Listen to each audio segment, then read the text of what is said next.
Bueno, buenas noches a todos. Estoy grabando yo mismo desde otra ubicación el día de hoy. Disculpen los problemas de transmisión. Hoy tenemos el último programa el penúltimo programa de este año, porque el año que viene, el próximo domingo será el último, y luego es el domingo 25, y luego es el domingo 31 o 1 de enero, así que va a ser un poco complicado y cada quien estará en lo suyo. Pero básicamente, pues hoy quería hacer, y este programa que viene, un breve análisis de lo que ha sido este año. Y el siguiente programa va a ser un análisis de lo que va a venir el año que viene. Entonces, permítanme pues arrancar un poco por análisis de este año y lo que queda de este año también, porque esta semana que viene, debo decirlo, es una semana todavía importante. Ha sido un año difícil, ha sido un año duro para todos los venezolanos. En estos días alguien me preguntaba si yo estaba satisfecho o no con el resultado del trabajo de la Asamblea Nacional a la cual pertenezco, y yo le decía con sinceridad que no me sentía satisfecho. No me sentía satisfecho porque quienes votamos y participamos en el esfuerzo del 6 de diciembre del año pasado lo hicimos con la expectativa de salir del gobierno, de lograr un cambio político que se tradujera en un cambio social, en un cambio económico, y hemos visto cómo eso no ha ocurrido, y es la verdad, y hay que decirlo. Yo creo que es un momento para ser francos, es un momento para ser directos, claros, y no hemos logrado el cambio político que era el principal objetivo de esta Asamblea Nacional. Ahora, esto no quiere decir que todo el año haya sido perdido. El título de este programa es Aciertos y Errores. Por un lado, hemos logrado continuar deslegitimando al gobierno. La comunidad internacional entera se puso del lado de la oposición en foros importantes como la OEA, el Mercosur, la UNASUR, la ONU. Hemos logrado también que la gente vea que hay 112 diputados, como dicen, luchando por un cambio, con propuestas claras. Hemos logrado que el gobierno continúe su deslegitimación, su caída en popularidad. Se han logrado cosas en torno a lo político. Hemos hecho propuestas de la Asamblea Nacional que el pueblo sabe que las quiere, pero no las ha permitido el Tribunal Supremo de Justicia.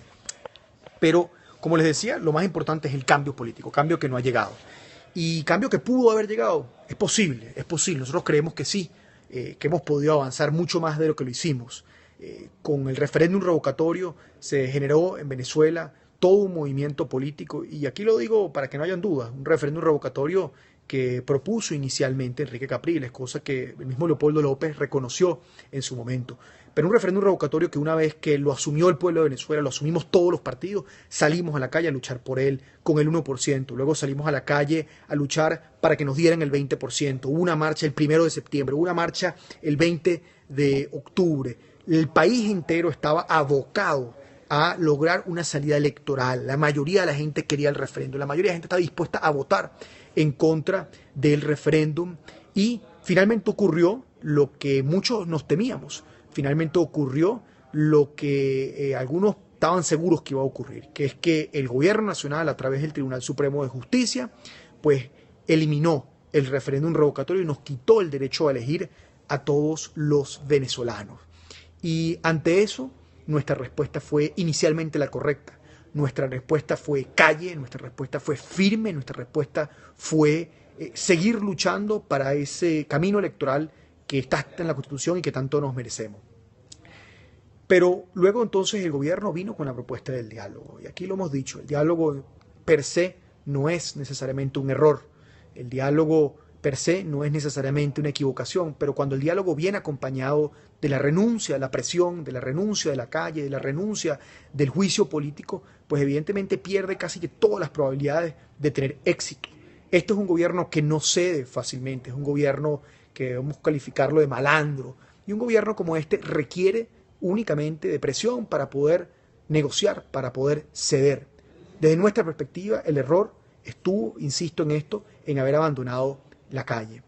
Ya el tiempo ha demostrado que el diálogo por esa vía no ha dado los resultados que el pueblo esperábamos, y por eso hemos planteado retomar la agenda de presión.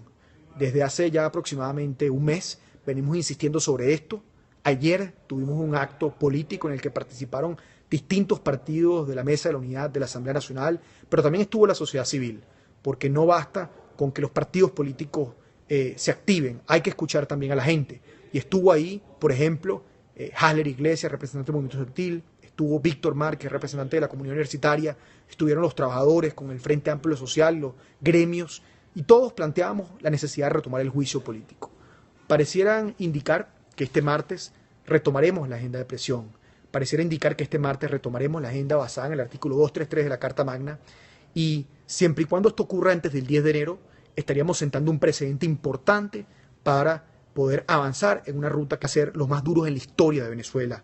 Y con la falta absoluta en la mano y con el pueblo en la calle, yo estoy convencido de que podemos lograr un movimiento político que lleve a cambios profundos, acumulando fuerzas. Pero ¿quién garantiza que van a haber elecciones el año que viene? ¿Quién garantiza que van a haber elecciones en el 2018 si precisamente este año, que debieron haber habido dos elecciones, la elección de gobernadores y la elección del referéndum revocatorio, no hubo ningún tipo de elección? Yo debo reconocer que en ese sentido la oposición falló, y aunque mi partido y aunque nuestra postura fue la de señalar esos errores, eso no nos exime de responsabilidades. Todos fuimos parte de ella, y así como todos fuimos parte de esos errores, todos debemos ser parte de la solución.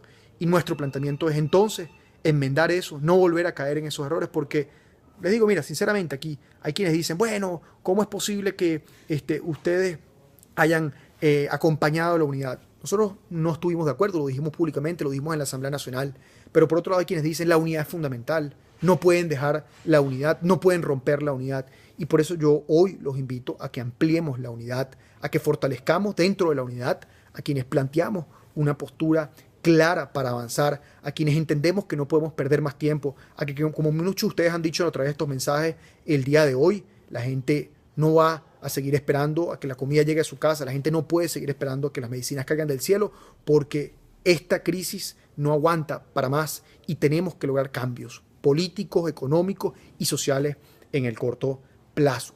Insisto, yo aquí no estoy planteando una ruta ingenua, no estoy hablando de pajaritos preñados, estoy siendo muy claro en el reto que tenemos por delante, en la responsabilidad que tenemos, y sé que algunos de ustedes que escuchen esto quizás puedan pensar, bueno, siempre decimos que esto va a cambiar, esto nunca termina cambiando. Eso también ha sido un error, el hablar de cosas que no podemos garantizar que van a ocurrir ahora, vaya a funcionar en el futuro, pero sí estoy convencido de que nunca tuvimos una oportunidad, nunca como esta, nunca tuvimos al pueblo de la manera que lo tenemos ahora, nunca tuvimos una Asamblea Nacional controlada por la oposición, nunca tuvimos a la comunidad internacional de nuestro lado, y entonces la pregunta es, ¿qué más vamos a esperar? ¿Qué tiene que ocurrir? Repito, nadie nos garantiza que en el 2018 vayan a haber elecciones presidenciales. Algunos de ustedes me escribieron comentarios, no los pude anotar porque estoy grabando yo mismo este mensaje, pero sé que muchos de ellos venían insistiendo en la necesidad de tomar la calle, algunos preguntaban qué ocurría con el juicio político. Insisto, el juicio político no es una panacea, no es una varita mágica que de un día para otro va a solucionar los problemas y Maduro saldrá del poder, pero sí es el inicio de un proceso de presión en medio de todas las dificultades que nos vamos a encontrar que nos puede permitir avanzar. ¿Qué más podemos hacer? Es la pregunta que le hacemos a quienes no creen que el juicio político sea la vida. A nuestros compañeros en la Asamblea Nacional les decimos, veamos cuáles son las alternativas. Nosotros hemos planteado estas sobre la mesa, cuáles son las demás, porque hemos demostrado en el pasado que no somos mezquinos en aceptar si hay alguna mejor propuesta. ¿Cuál es la salida para garantizar la salida democrática? Es la presión de calle, es la presión de la gente, es la presión de un pueblo que quiere hacer valer la Constitución. El gobierno no es democrático, así que del lado de ellos no vendrán garantías. Las posibilidades que existan o no, Cranberry, vendrán en la medida en que nosotros ejerzamos esa presión, en la medida en que nosotros hagamos valer esa mayoría que se expresó en las urnas y que está siendo burlada y que está siendo pisoteada en este momento. Bueno, se nos fue el tiempo como todos los domingos. Saludos desde Maracay. Nadie quiere que las cosas sigan por este camino, y el domingo que viene hablaremos precisamente del 2017, hablaremos de cuáles son las opciones, cuáles son las expectativas y cuál es el camino que podemos asumir. Esta es una semana importante, una semana donde deben ocurrir cosas desde la Asamblea Nacional, y desde ahí, como siempre, estaremos luchando. Muchísimas gracias y saludos a todos.